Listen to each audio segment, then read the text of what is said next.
Zehnimi inkişaf elətdirirəm bölüm 7.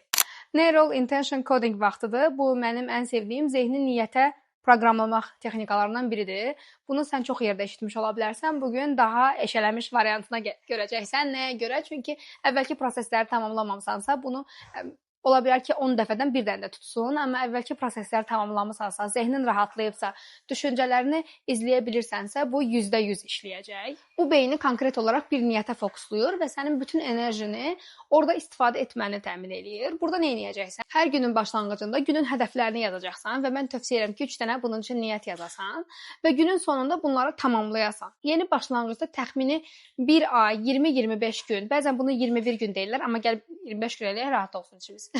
20-25 gün ərzində hər gün səhər-səhər yazırsan və gün ərzində onu eləyirsən və beynin artıq sənin səhər-səhər yazdığın şeyləri axşama qədər eləyə bildiyinə inanır.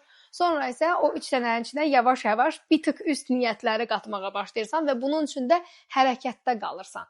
Eyni zamanda zehnin bərrak, sakin, düşüncələrini izləyə bilirsən, niyyətlərini bilirsən və hərəkət edirsən. Daha gözəl nə ola bilər? Və bu sənin yaşamındır. Növbəti videoda görüşərik. Hələlik.